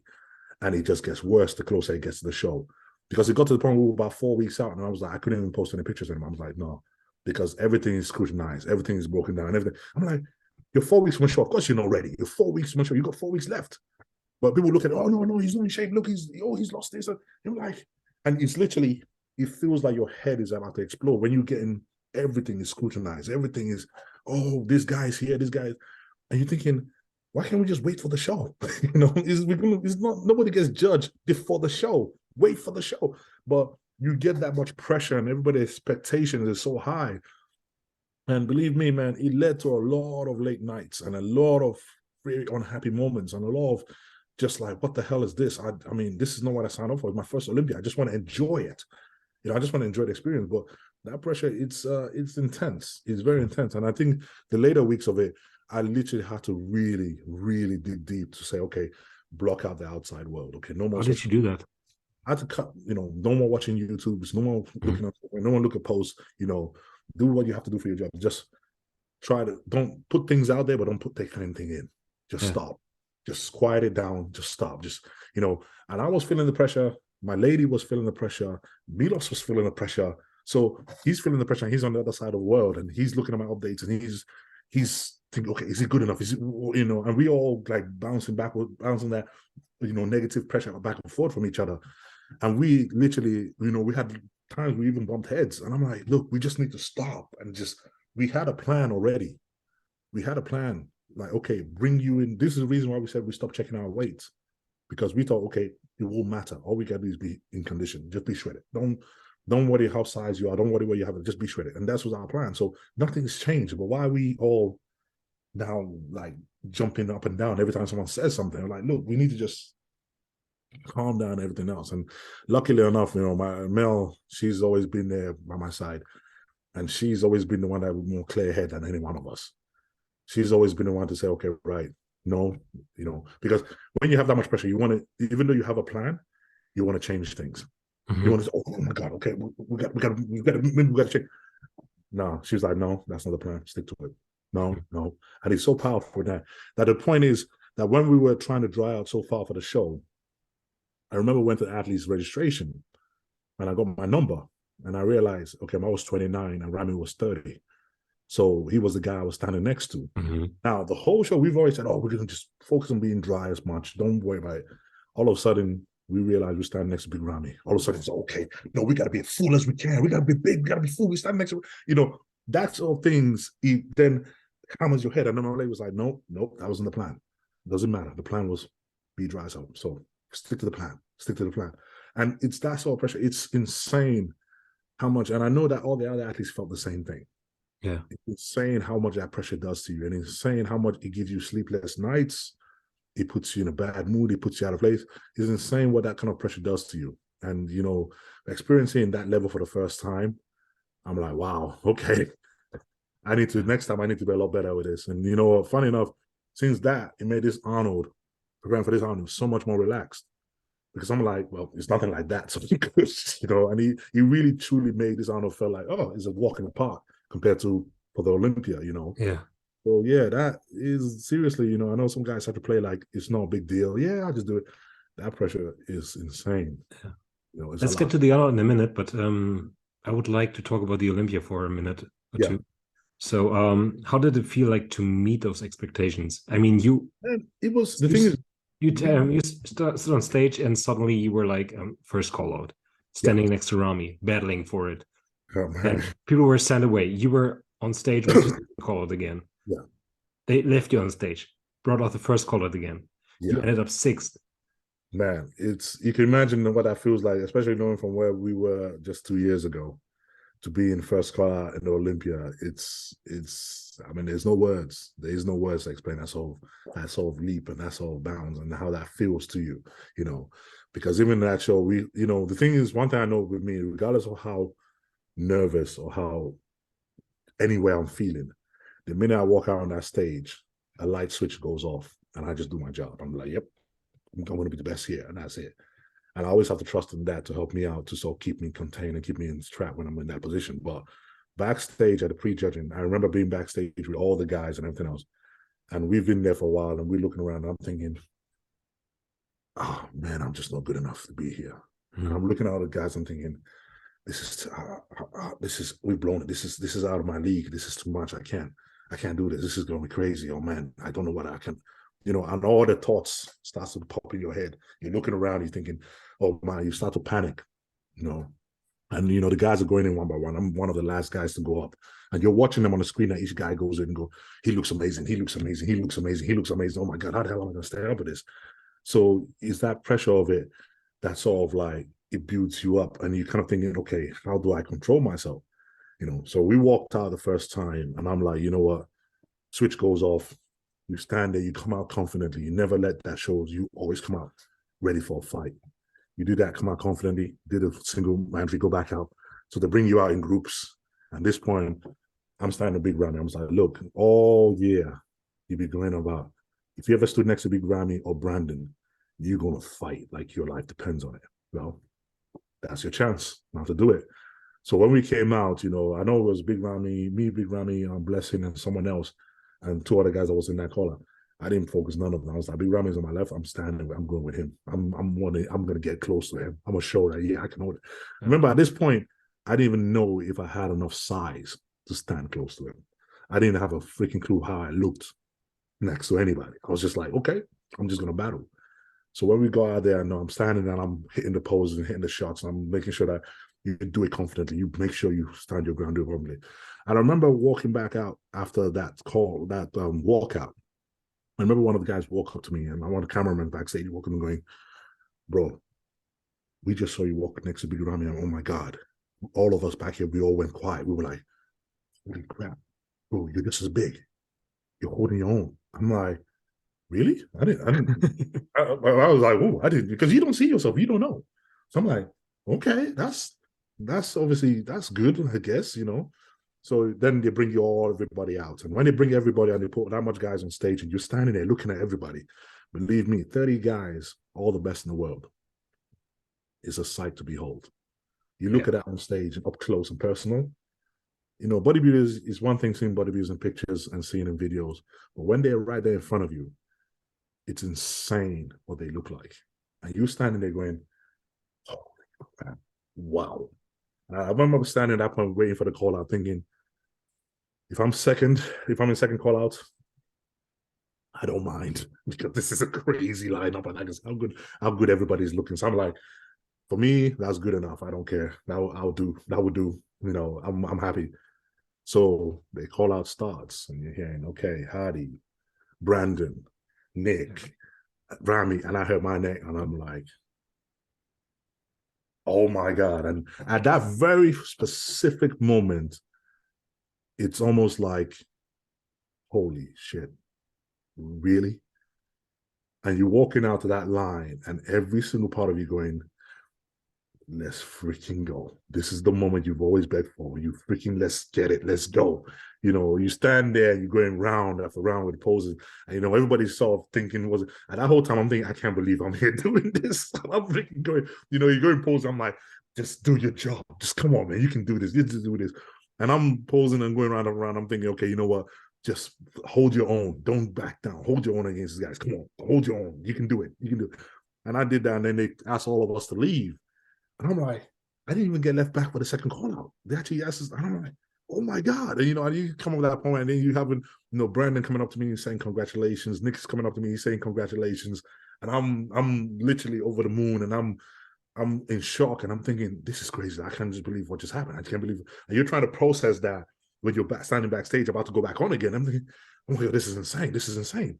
You know, I'm like, okay, we know we can do something. Come on, don't fight now. Let's go. Let's go. It's already, at this point, you've already done more than you ever expected you were going to do. Now, have fun. Just have fun. Just enjoy it. So we walked out the other side, and obviously Steve then called me out, and I was like, okay. Called me out, and he called me with the guys from the second call out. And I'm like, I'm going to fight this one. I ain't taking nobody. Nobody's taking my spot. I'm fighting. So we did that call out and everything else. And I remember after that call out finished, and Steve was like, okay, you know, Bonak, Hunter, Andrew, and who I can't remember that guy, Raphael or someone, okay, back in, Samson stay. And I'm like, okay, is that a good thing I'm back? Yeah. And I'm standing there, and then I hear Hardy, and I was like, oh. Yes. And at that very moment, it felt like, okay, you've been tried, you've been tested, and you have found that you're worth it, and you're worthy to be here. Yeah. Now, freaking own every minute of that, like you freaking deserve it. So when we came back in that lineup, it was like, okay, this isn't the guy that's up and coming anymore. Isn't the guy that is trying to climb the ladder anymore. You are here. You've officially landed. Now show the world what you're capable of, and do not freaking hesitate. You know, and I'm standing there and I'm going through that pose, and I'm like, nah, this time I'm here and I'm fighting. This is my place. It wasn't gifted to me. It wasn't blessed upon me. I earned my spot to be here in every single way. And I'm going to fight just like any other one of these guys for that placing, you know. So for me, that was the moment where for the first time, it felt like, yeah, you know, now you know your worth. Now you know where you truly are in this bodybuilding thing. You know where you truly rank. Now show the world what you truly can be capable of. Show you what you can really do, you know. So for me, coming off that prejudging, it really made my confidence for the first time go from here to, yeah, you made it. You can do this. You can go all the way to the top. It's not just someone saying it. It's not just what it is. John saw it. Fuad saw it. Milos saw it. Your girlfriend saw it. So many people, they've seen it in you for years, and they've told you believe them. You'll make it. And now you see it, and now you see it yourself for the first time. You've seen it. Yeah. Firsthand. You couldn't get a clearer evidence than what you just experienced right now to tell you, yeah, I see it. And now I'm like, okay. Well, and you ended up sixth. Oh yeah, you know, and I'm like, yeah, this is it. There's no going back from that. And I'm like, own that, and make sure you ride with that, and keep working hard to make more of it. You know? So yeah. So now that you believe in yourself, now you believe that you earned that spot. Oh yeah. Is that why you're so relaxed? That's one of the reasons I'm so glad, because I'm more sure of myself now. And I know what my hard work can do. And I know that I do work hard enough. And I know that I'm giving all I have. And by doing that, I know my results speak for themselves because of that. It wasn't luck. It wasn't gifted. It's something you had to earn from the bottom all the way up. And now, for the first time, you've seen what a hard work can do. So finally, believe in yourself fully. Don't shortchange it. Believe it fully. You are the sixth best bodybuilder on the planet. That's it. believe it, own it, make it yours, make it your own. And I'm like, yeah. And now, you know, you're going into the shows now, and it's like your confidence, like, I know I can do this. Yeah. I know I can win. I know I can get in there. I know I can stand toe to toe with anybody on this planet. There's no maybe, you know. So it's when you truly, for the first time, get that answer as clear as day, it changes your mentality completely. It makes you a different person. It makes you realize, yeah, my hard work does pay off, and I will make it, you know. So how did you feel when, I mean, you were kind of the number one competitor upcoming up for the upcoming Arnolds. Yeah. Before Arnold raised the prize money and Nick jumped in, Andrew jumped in, Ramy for me, I was in. excited. I was so excited because the thing is, it's like when you go in the show as number one, like what happens is if the pressure is up there because you feel like you're already expected to win. There's only one place to go if you don't meet that expectation. Down. There you go. So all of a sudden, when you have, you're like, okay, now they don't expect me to beat Nick. They don't expect me to take out Ramy. I'm like, well, they're the ones who's going to have to feel the pressure now, not me, because I'm coming for them with everything I got. You know, when your expectation, people don't have that high expectation for you, but they're thinking, well, you might. Now it's your job to shock them and really make them see that, yep, I'm coming. So for me, that was when they jumped in, I was like, well, this is the opportunity you wanted to get payback for the Arnold, for the Olympia, right? There's the number 3 in the world. There's number 5. Go take that spot. Go take So him. Do you believe that you can take out Ramy and Nick? Yes, without a doubt. And I know I can do that, this Arnold. And this is now, especially seeing the way we've changed from then to now and see what my hard work can really provide. I'm like, yeah, this is going to be another state of we're going to shock the world at Arnold. And people ain't going to see it coming. They're going to think, well, you know, I'm like, well, until we walk out on that stage once again, I'll be like, told you, you know. So, yes, it's definitely something I'm like, yeah, I can't wait for it. Just can't wait, you know. Who is your toughest competition? Oh, Nick Walker. There's no getting away with that. No, you know, we can say as much as Ramy is still there, Nick is still higher than Ramy. You know, he still plays higher than Ramy in Olympia. And going by that, he has to be the guy you have to beat. You know, so for me, I'm like, yep, that's my target right there. I'm coming out for him, and I'm coming for that spot. So, and why will you beat Nick? Why is Samson better than the Samson from the Olympia? Because the thing is, this is the thing, you know, Brody would judge on our faults, not on our strengths. Yeah. What do you have that the other guy doesn't? What can he? How much tools can you provide that the other guy doesn't have? You know, and if we put me and Nick side by side, you can say, okay, right, conditioning, he kills me at that. I'm not even going to be hesitating and say, well, you know, no, you won't out condition Nick. It's just almost impossible. But you can outsize him, you can outshape him, you can outpose him. Make that your strength. You know, stand there and show why bodybuilding is more than just condition. Stand there and show why the last how many years everybody's going, oh, we really want to bring back the 90s look. We really want to bring back this. We really want to see shape and beauty in the sport again. I'm like, well, this is what I'm about. So I want to make that right there and let them say, okay, now you guys, you all decide what do you want, what position, direction do you want bodybuilding to go? This is it right here. Let's make it happen. I'll bring my best. He will bring his best, and we stand there and you'll be like, well, leave it for the judges to decide. Yeah. However, you've been competing a lot in the last 2 years. I mean, we've all heard it now. Yeah. Are you mentally or physically tired? If anything, I feel like I'm just getting warmed up. Okay. Wow. I feel like I'm getting excited because it feels like the last 2 years is the first time where I'm starting to see my body finally take shape and take form and finally settle into this sport. But for years, it felt like I've been sort of pushing and dragging and trying to pull it along the way. And now we have changes that happen with me that it happens easily. It happens just by a little bit of work, and body gets bigger when I want it to. It gets sharper when I want it to. And we're figuring out more and more on how to actually manipulate it. And I still feel fresh. I still feel good, you know. I've been doing this sport for over 7 years now. Touch wood, I haven't had a single injury yet. No problems whatsoever. No digestive problems, no stomach problems, no back problems, no leg problems, no nothing.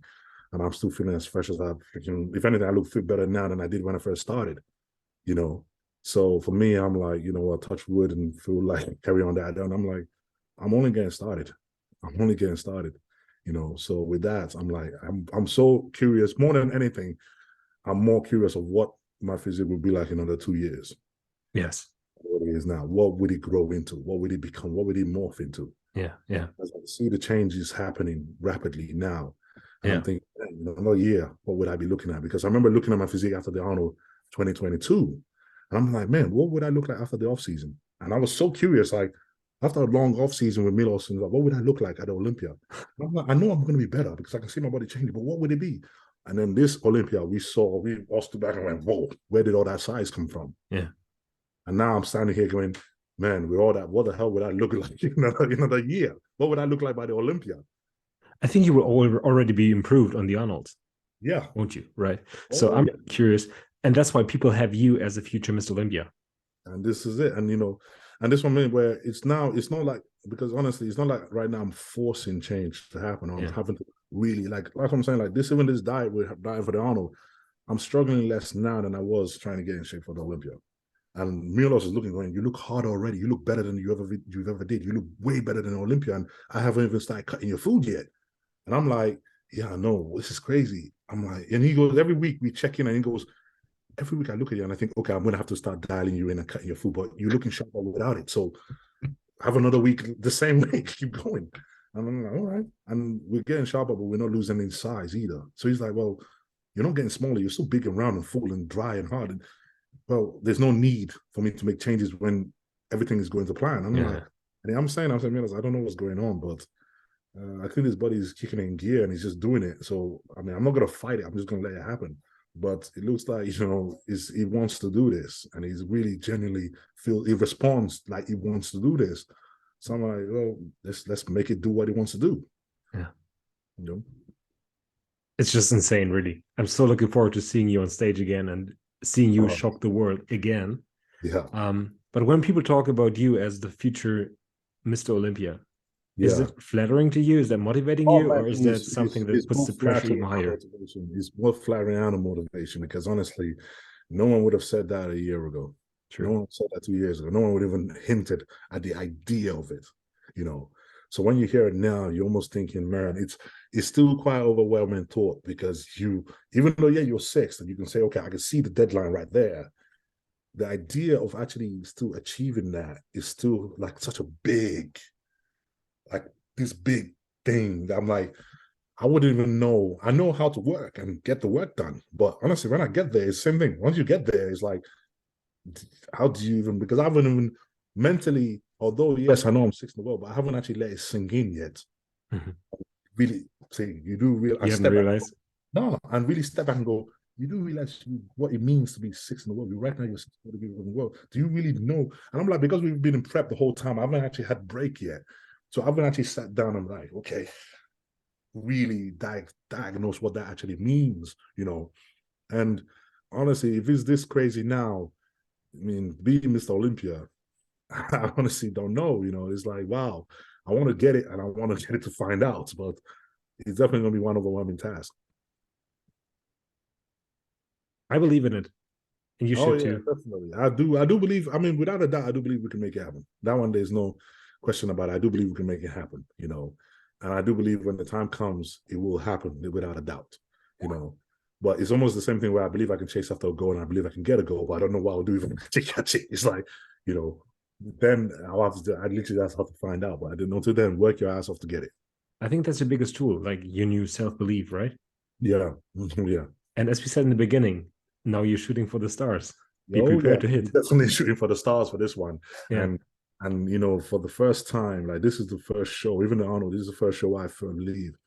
My belief has never been stronger that I can actually win a show. Yeah. I've never done a show before and believe hands down that, of course you can win. I always think, well, I'll be good, if I come top 2 or top 3 or top 5, that would be good, that'll be a good result. I'll be happy with that. But for the first time, I'm looking at the show and going, I'm going in to win. Yep, of course, I believe it. I know I can do it. And that's the mindset you need, man.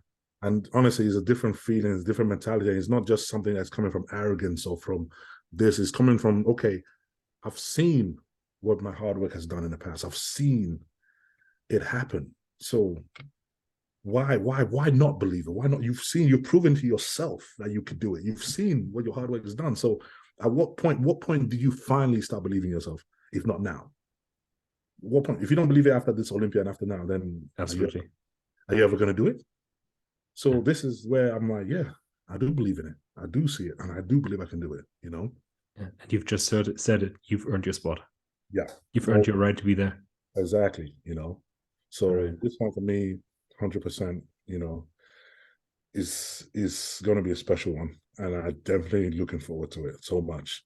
So are I'm we. excited. I'm really excited for this one, like genuinely excited, and especially the way things are happening. I don't know because you know someone might turn around and say, "Man," but I think that sort of attitude that is no longer pressured and is no longer, "Oh my God, maybe I might be able to do it." That change in mentality might be one of the reasons why my body is responding so well to this prep and really getting in that tone because there's no more doubts. There's no more second guessing anymore. There's just this insurance and this reassurance of knowing that I can. You know I can, and it just feels like everything's coming together perfectly to prove that yeah, we know it too. Let's do it. You know, so it's a powerful feeling, and I absolutely love it. And that's why I'm so excited. I'm so looking forward to being on that Arnold stage, like genuinely looking forward to it because I genuinely want to stand there and go, huh, right, okay, I can do this, you And know. take And the next step, take out Ramy, maybe battle exactly. Nick. Yeah. Oh, yeah, you know, so I'm definitely looking forward to Arnold stage. I'm definitely looking forward to this and looking forward to doing this again. I'm feeling like, yeah, all right, let's go. And I'm taking that and going, okay, now the Olympia. I want to win the Olympia. Let's go. You know, so yeah, 100%. Best of luck, Samson. Best of luck. Thank you, man. Listen, you've been on for 1.5 hours, and you said you Oh, only yeah, have 1.5 hours. So yeah, I have got 3 little questions that I couldn't really yes, of put course. into our conversation. Maybe you can just answer them briefly. Yes, of course. Yeah. Oh, thank you. Thank you, man. First one is you are a very passionate poser. You're Yeah. incredible. You're phenomenal. Thank you. How do you practice posing? And is there anybody who inspires you? Oh yeah, man. When it comes to inspiration, you know, I took inspiration from all the guys that I grew up watching bodybuilding, you know, the Kai Green, the Flex Lewis, Flex Wheeler, Sean Ray, Kevin Levrone. I watched them guys pose when I was watching bodybuilding. When I was trying to, you know, look up on YouTube and everything else. I watched them guys do it, and I picked out pieces from every one of them to practice when I wanted to do bodybuilding, you know, because those parts appeal to me, you know. It's one thing seeing a physique stand there and just hits the mandatories, but to see it move gracefully, someone that big and that muscular moves gracefully from stage and flow seamlessly, it's an incredible thing to watch. It's so wow. Like you might not be into muscles, you might not be into bodybuilding, but you could watch it and go, that is beautiful. Wow, Yeah. look at that. How does someone that muscular, how can someone move like that? And for me, this is what inspired me in bodybuilding and what really drew me in. So I felt like, you know, if I'm going to do this, that is what I want to emulate. That is what I want someone else outside to watch that don't know anything about bodybuilding, but yet can pick out a video and say, oh, watch this guy, and watch him and go, wow, that's crazy, you know. So for me, that's what I do, you know, I make sure that we have that. For me personally, you're the best poser in open class. Oh, thank you. Really appreciate that. Really Seriously. appreciate that, I love Terrence Ruffin and I love your yeah, posing. yeah. I was really shocked when I couldn't see Terrence's presentation at the O. I know, that was crazy, man. Because I was backstage and I was looking forward to watching that show as well. And it's like, damn, what happened? Yeah. Yeah, you know, it's really disappointing because I knew that you had something special play for that. And it's like, okay. At least we could see yours. So that's true. And the same thing, you know, now we're doing the Arnold, and I'm like, okay, you know, I want to get something special for the Arnold as well. I want to make sure that you bring something that really people go, wow, okay, that's different. And there's an award for that, right? There's an award for that as well. So now it's like you have incentive. I mean, the thing is with me, I feel like I wouldn't need to be rewarded for posing. For me, I feel like for the fans sitting there watching, it's your chance for you to really inspire them. Yeah. The mandatories and standing there looking big and whatever, it's only goes so far. But to really move someone, to really make them feel something, you have to sort of do something like that to show them that like bodybuilding is not just about being thick and muscular and just standing there hitting the most muscular shots. It's showing that there's a grace and there's artistic form to it, and to really emulate people. Because I remember watching Kai Green, and you look at Kai, you watch him over and over again, and your mind is so blown away by like, how can someone that big move like that? How is that? That is insane. You might not even understand what's going on, but you're watching it like, oh my God, this is incredible. And this is exactly why I feel like this is what bodybuilding is, what sells bodybuilding. This is what the art form of bodybuilding is. And I feel like for me, this is what I'll always want to emulate. It's what I always want to do when I walk out on stage, is to be able to sell that idea of this is why it's not just a muscle show, it's bodybuilding, it's an art form. This is what we present. So how much time do you put in practice posing? Oh man, all the time, constantly. I'm constantly, posing every morning, posing post show, post training. I'm constantly listening to music and coming up with ideas in my head. Okay, oh yeah, that's a good thing, and I'll save it, and I'll be like, okay, next time when I practice, I'm gonna put that into it.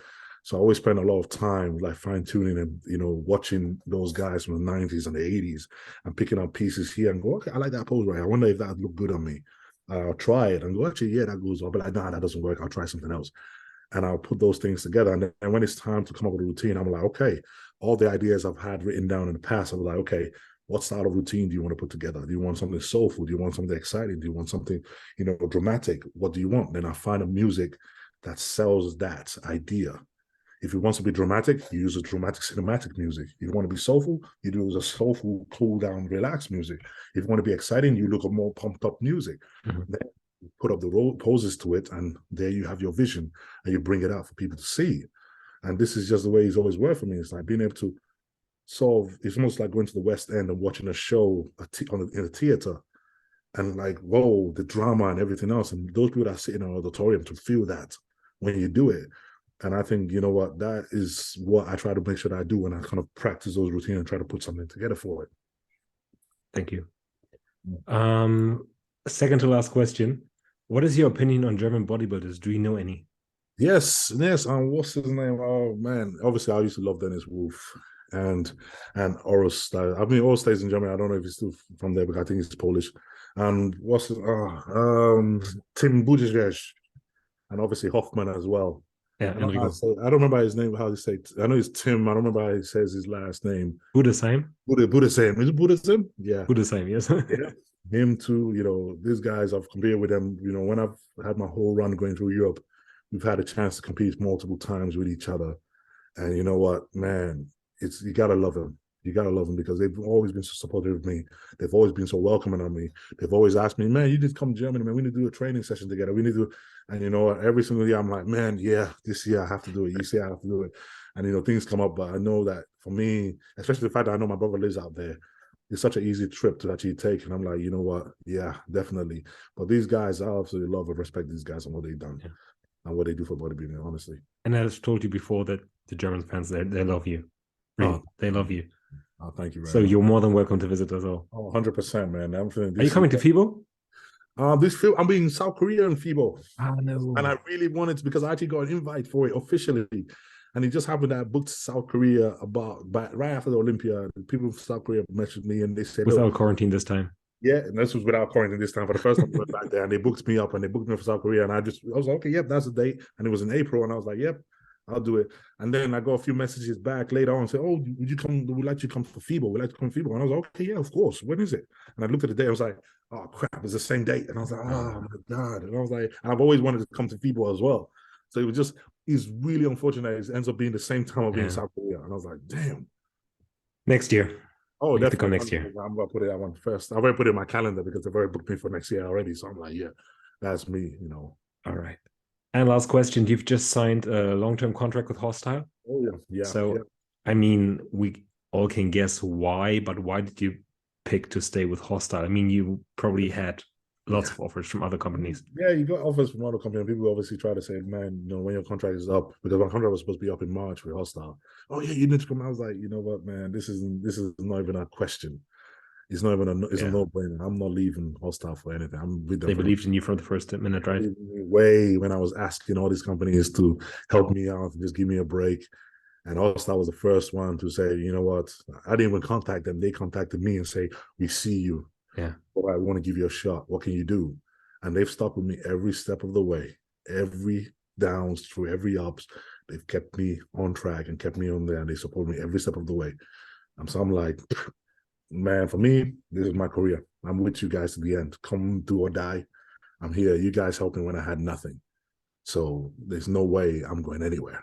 So when they came up to me and said, look, would you like to sign for us for a long term? I'm like, of course I am. What do you think? Where else do you think I'm going to go? I'm like, of course, man, 100% I'm in. Yeah.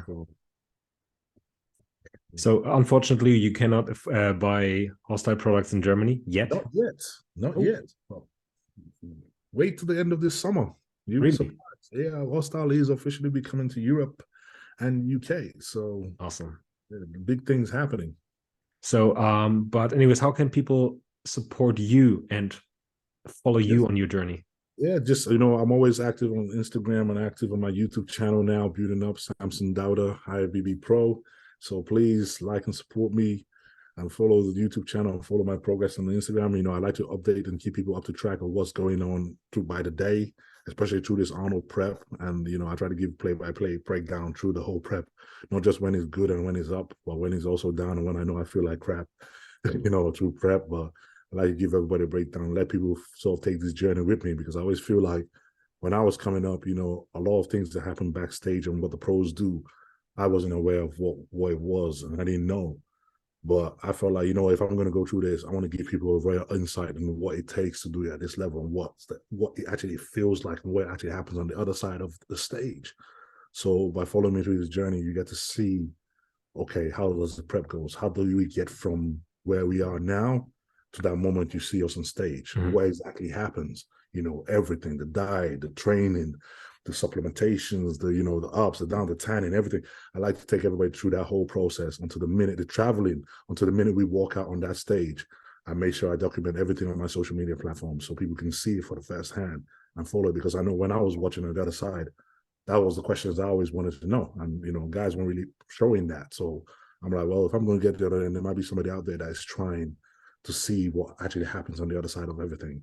And I want to make sure they see, okay, this is the real part of it. This is what really happens, not just the beauty of, the glamour on stage, but what the struggle actually is to get there, So I always try to cover that on all my channels, on my platform. So guys, make sure you follow Samson on Instagram. He's very active there. He really is. Lots of stories every day. Yeah, absolutely. Make sure you follow his YouTube channel and keep up to date with his contest prep for the Arnold UK. And make sure just to support Samson whenever and wherever possible. Thank you very much. Thank you. No, Samson, I thank you for your time. I appreciate your time, really. No problem. I hope my English wasn't too rusty. I usually speak to 5th graders. Brilliant, man. It's absolutely brilliant. We'd love to do this again, definitely. It'd be absolutely cool. As I've said, you're more than welcome to join us for a mass conference, as we call it. Of course. I mean, that sounds like a lot of fun, and get to speak to more German fans and everything else. Then, yes, 100%, I'm up for that. All right, and I wish you best of luck for your Arnold prep. Thank you. I hope you win. Thank you. Thank you very much. Thank you. And would be very happy to see you again and talk to you again. 100%. As maybe the future Mr. O or future Arnold Classic champion. That's it. 100% up for that. That would definitely be a nice interview to come back and say, actually compare what happens now to then, what will actually be, right? Yeah. So you'll be excited. So 100% excited. So thank you for your time. And thank you for your time for watching. Make sure you follow Samson. Make sure you subscribe to his YouTube channel. And thanks again for watching. Have a great evening. Buildungselite. Goodbye. Thank you.